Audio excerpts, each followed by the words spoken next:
Good morning. Thank you for joining me once again on The Conversation with Kelly Diamond.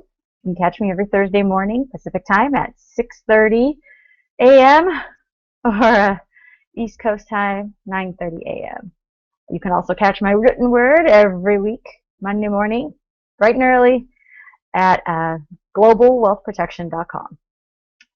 Okay, so we might have to change the name of this show to The Diatribe with Kelly Diamond, because it seems like the topics that come up that just get my ire going is really boils my blood as well. So I've got a lot to cover. This is not going to be a G-rated show. So if you have sensitive ears, I'm telling you now, it's just going to escalate. I'm going to try, but it's going to escalate, at least linguistically. And my topic is immigration. And I purposely put the IM in parentheses and put migration, because that's really all it is. We're kind of just moving. Okay. Whales do it without regard to borders. Geese do it. Several species of birds do it, actually. Butterflies do it. And I don't see them getting shot out of the sky for crossing over. Bats do it. I mean, there's certain places in the United States that we could trace back where these bats came from, and they're not indigenously from the United States. Okay. But we don't exterminate full species over this. But yet we're fully willing to exterminate full races over this and full nationalities over this when it comes to people doing it. I want to go point for point. I've made notes specifically to keep the order of these points in line because of how irrational the argument gets as you get into it. If you start collecting all of the points that are made against immigration, and of course, they'll caveat it. Well, I'm for legal immigration. I'm just not for illegal immigration, and we'll get to that. But you'll see how they vacillate in their arguments, and how ultimately it's not even really an argument at the end. Let me give you an example of immigration. Okay. I moved from California to Michigan, back to California, to Texas, to New Hampshire, back to Texas, and back to California. And at no point did anybody say, hey, you've got California plates. Are you here to steal my job in Texas? I mean, nobody's ever accused me of doing that. Nobody ever said, oh, you're coming to a blue state from a red state because you want our welfare. Nobody's ever said that either. Nobody's ever accused me of wanting their welfare. Nobody's ever accused me of stealing their job. And yet I freely use their roads. And I at one point had my kids enrolled in public school, and I went to a public park, and I engaged in things that were public. I get called out for being a hypocrite for that, and of course I retort that those are all government monopolies, but nonetheless they're government funded and they're taxpayer funded, and so yeah, I use them. But I got a job there, which means that the person who was originally in that state didn't get a job, but rather an immigrant did. Okay, but we don't say that about state lines. We say it about national lines, because for some reason, we obscure the lines when it comes to state rights. We do. We really do obscure those lines here in the United States. So for as much as we like to claim national sovereignty, we tend to fall apart when it comes to states' rights. And we have ever since the Civil War. Right? Once you have a president who will stop at nothing to ride roughshod over states' rights to secede, then you can have things like Nevada being over 80% federally owned and held.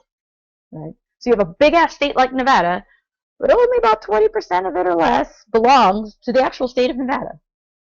All right? So you don't have states' rights anymore, really. Everything is being nationally dictated already. At some point, I'm sure car insurance will get there.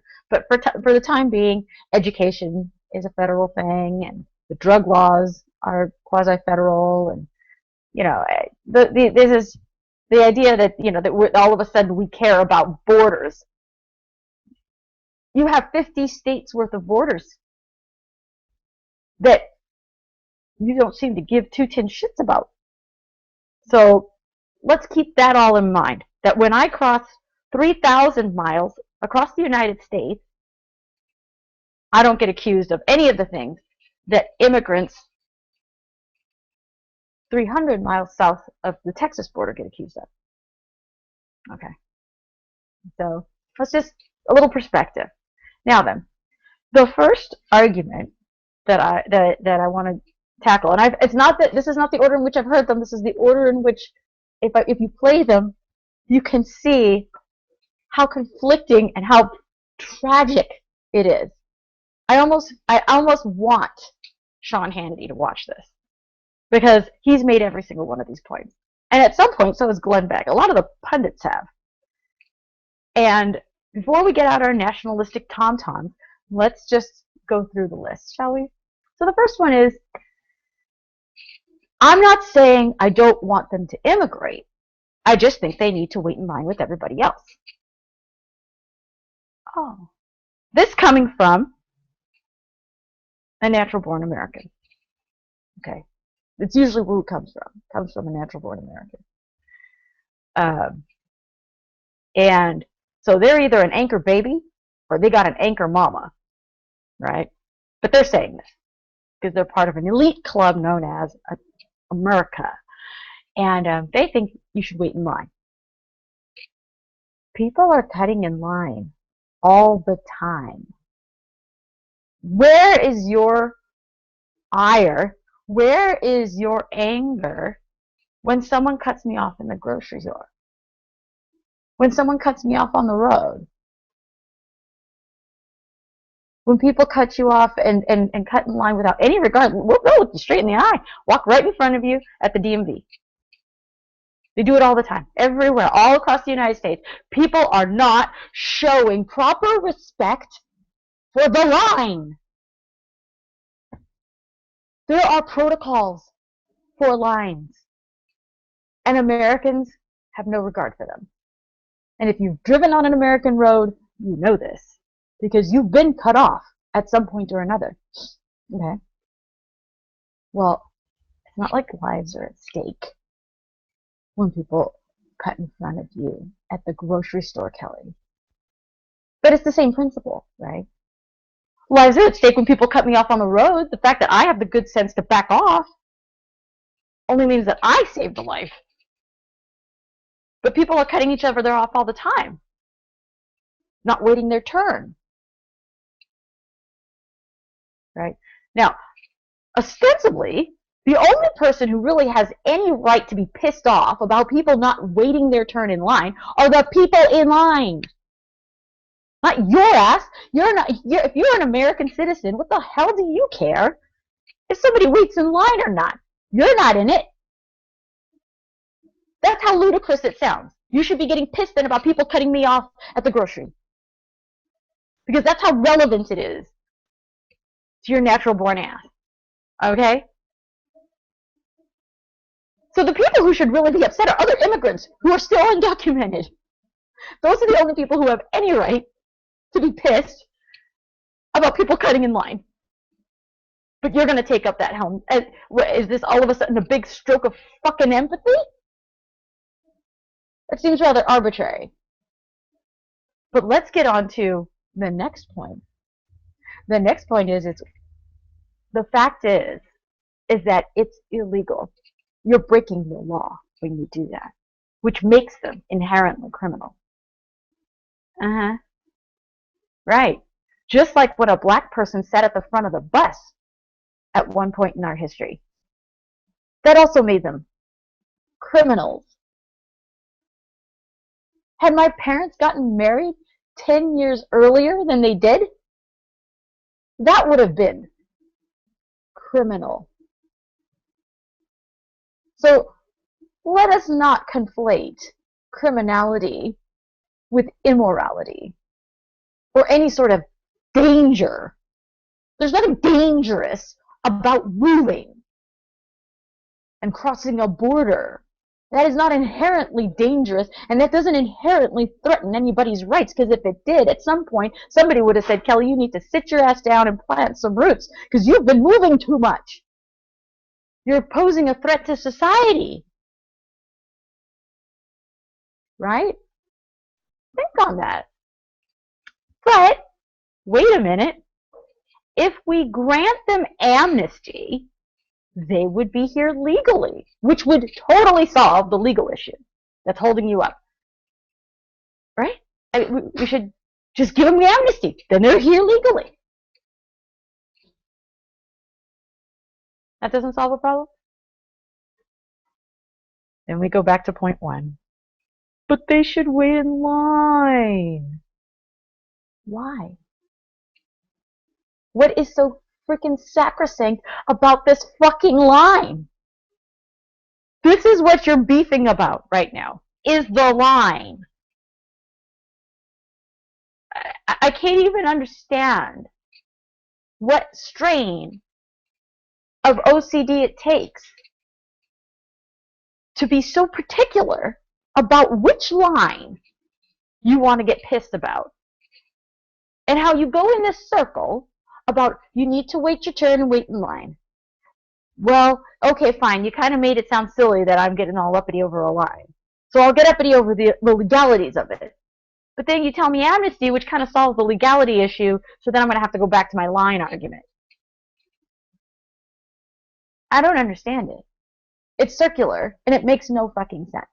It really doesn't. I've listened to this argument. I've heard it over and over, and I've never understood it. Because it makes no sense. And it has no logical conclusion to it. It has no logical beginning to it. It just keeps going in this ridiculous circle. It's dizzying. Now then, let's get into some of the more heavy-hitting accusations. They're coming here for the welfare. Really? Children from non-contiguous countries are coming to the United States for our welfare programs. So, children from El Salvador, in Honduras, Guatemala, are traveling all the way up through Central America, through Mexico, all the way to get to Texas because they heard of our glorious welfare state. That's why they're coming. You would risk your life for a food stamp? You would go through all that fucking shit for a food stamp? That's what you think these people are doing? Do you know how irrational that sounds? When if they were really that hard up for welfare, and they were really that hard up for a social program and a handout, that the entire continent of South America is but a stone's throw away from them, and they could collect from them. Why aren't they going to Venezuela?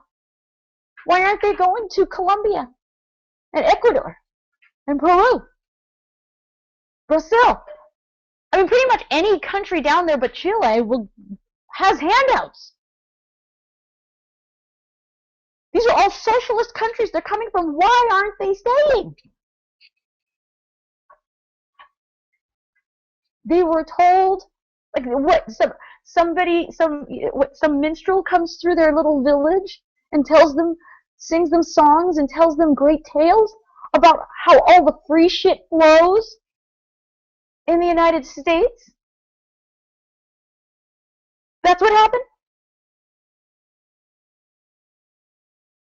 How do you explain people taking a boat from Russia or China to the United States? I mean, surely if you're coming from someplace like Russia, the UK would have been more accessible than the United States. I mean, you mean to tell me that this entire demographic of people are so irrational, all of them are so irrational, that they're willing to risk their lives for some food stamps and Medicaid?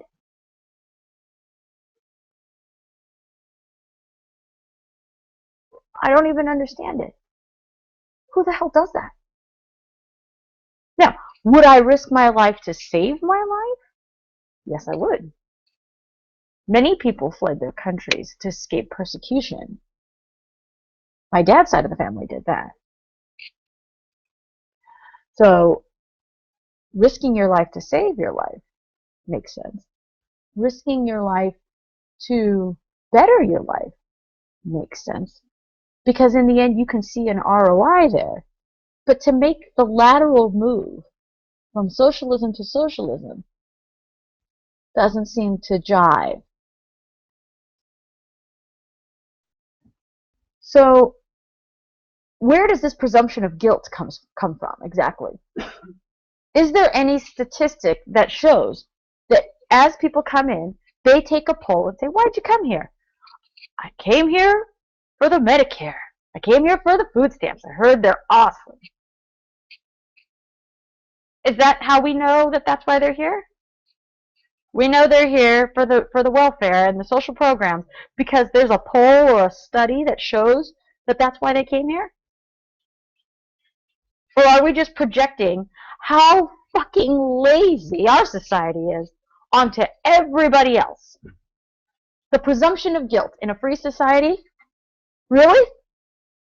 All right, go wave your flag, wrap yourself in it, and then set your ass on fire. You gotta be kidding me. Presumption of guilt now. In a free society, that's what you're representing. That's how you represent freedom. Okay.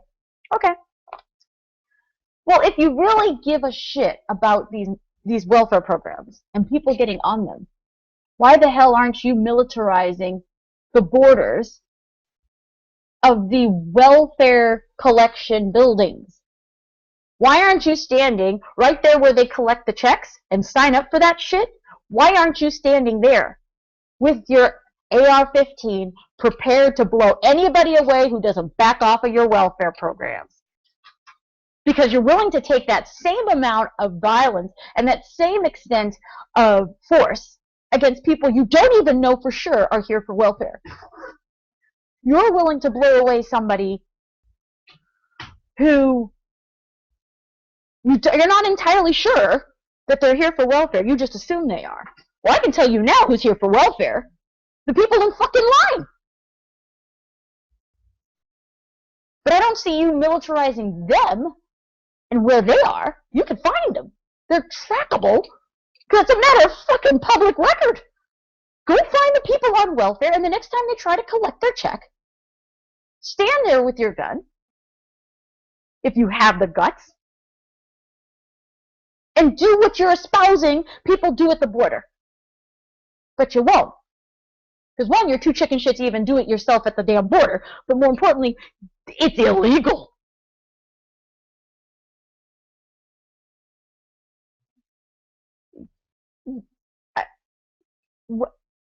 I'm so confounded by how irrational people sound when they talk like this. I want to stop them from getting on welfare, but I don't have the guts or the tenacity to fight the welfare programs I purportedly don't want or don't want to pay for or wish were gone, right? I'm not going to go after the welfare programs, which is my real beef, right? I'm going to go after the fucking immigrant. That makes no fucking sense. That would be, let me liken it to this. There are plenty of private businesses out there, okay, who have some level of government as a client.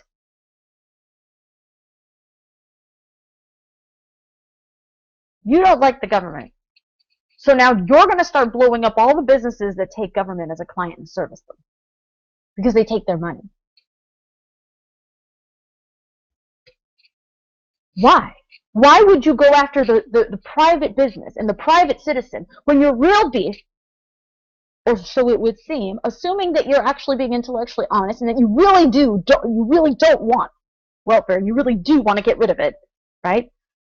Why the hell are you going after the person who receives it? Potentially might receive it. Now, statistically, the numbers aren't in your favor.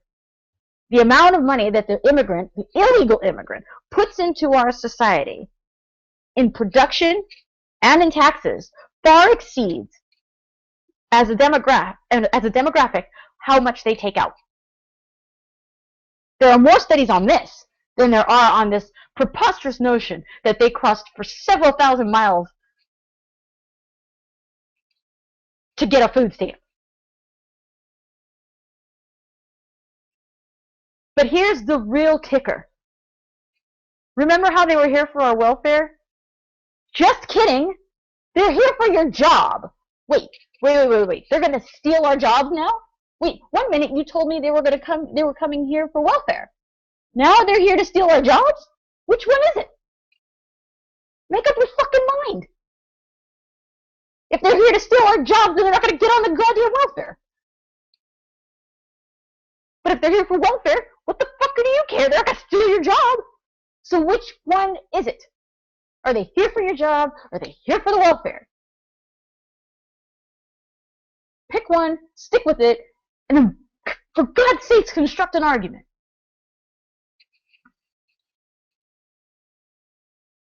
The final point, and this was a libertarian who brought this up to me, because apparently he said that libertarians believe in the defense of borders. Of course, when you have people like Chica Dalmia, and you have people like Wendy McElroy, who say otherwise, well, I guess you can't really say that libertarians believe one thing or another. Well, he's a minarchist, but Chica Dalmia is also a minarchist. But she espouses open borders because she finds that to be the most humanitarian thing you can do for an oppressed people. Let them into your house. If somebody's fleeing oppression or fleeing a would-be criminal, violent criminal, letting them into your house is the best thing you can do. It's the most humanitarian, the most peaceful thing you can do is to give them sanctuary. That's her argument. Of course, I have a small ideological crush on this woman because her arguments about immigration are profound. But anyway, I mean, look into her. She writes a lot for Reason.com and Reason Magazine. So, I mean, I really do encourage you to check her out. But in the meantime, the final point is national sovereignty. Because, after all, private property is a pillar of libertarianism.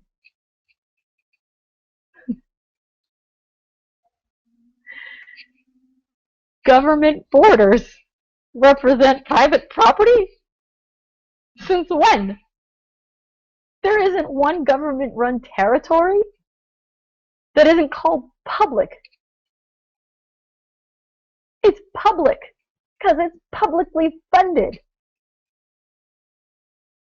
It's stolen because not only did our government initially steal the land from the original homesteaders here, but there was never any title, there was never any transfer of title, and it's not done in anybody's name. Even in a corporate situation, at some point, you get to a managing director. Corporate personhood is only a layer of identity protection. It's not the be-all, end-all. At some point, you can uncover who's behind the corporation, be it a group of people or a singular person. There is title associated there. There's a paper trail. But to tell me that Mount Rushmore, or Yosemite National Park, or the Grand fucking Canyon, or a portion of Niagara Falls belongs to the government? How can something be privately held and still be called public? How can you have a lineage of theft right down to how it's maintained through theft, which is taxation, right? How can we even make that an argument? There is no private government property.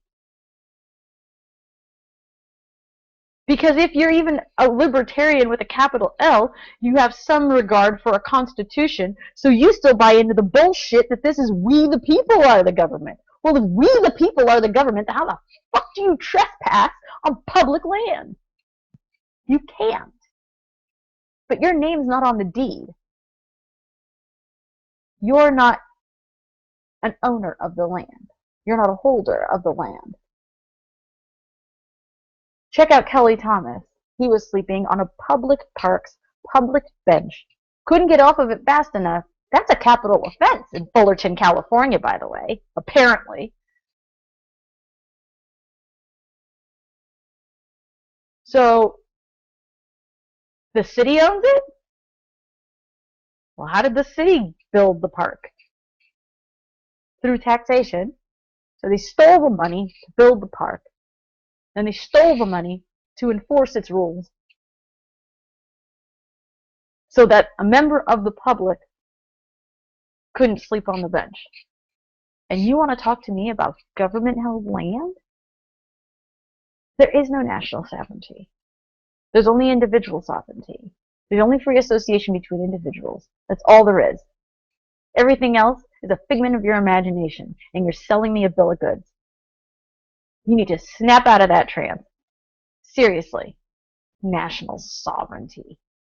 Really? We care about national sovereignty? Is that why we fund Israel? Holy crap. Look at a map of the rapid expansion and imperialism of Israel and what we've funded. National sovereignty. How do you, if we had any regard for national sovereignty, how the fuck did we get so goddamn big? Geographically. The United States didn't start off this fucking big. It didn't used to be 3,000 miles wide. Started off as a couple of freaking colonies in the northeast corner. Tucked in the armpit between freaking Canada and the United States now.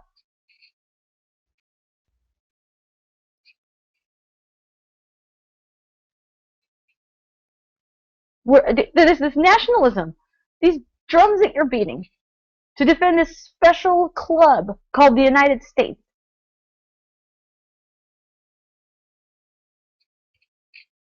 It's a bigoted move to be against free immigration and free migration. It's bigoted. It's narrow. It's myopic. It's ignorant. It's downright primitive. Nay, it's not primitive.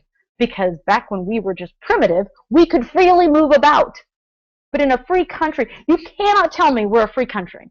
Do not tell me we're a free country while you're espousing closed borders, while you're espousing this bigoted notion that people must wait 5 years in line, goddammit. Why? What is this magical 5-year line going to do?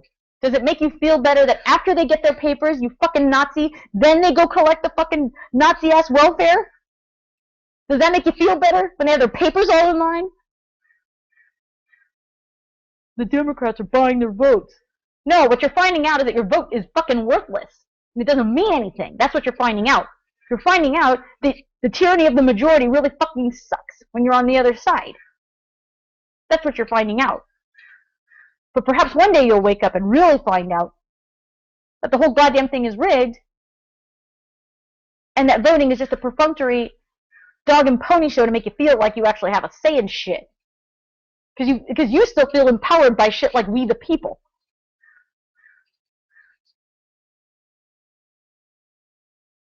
Bromides and platitudes like we the people? Which people exactly? And before you go and tell me how much you fucking love your Lady Liberty and love your fucking flag, will you please tell me what's inscribed on the Statue of Liberty? You ignorant fucks. Give me your poor, your huddled masses yearning to be free. And you've got bitches out there saying, oh, just give that kid a bottle of water and send him home. He is home. If I have to, I'll figure out a path that is funded solely by people who don't give a shit about borders and build that path straight to my fucking house if I have to. Ignorant cowards. Anybody who espouses border control, it's both ignorant and a coward. And if you want a piece of me, go ahead and get on Facebook. I'll take you. But you're pathetic. We need to rethink. This is just too important that we would divide ourselves with imaginary lines. End that shit. Come on. We're better than that. We should be evolving, for God's sakes. All right. That's all I got. Goodness sakes. Catch you next week. Bye.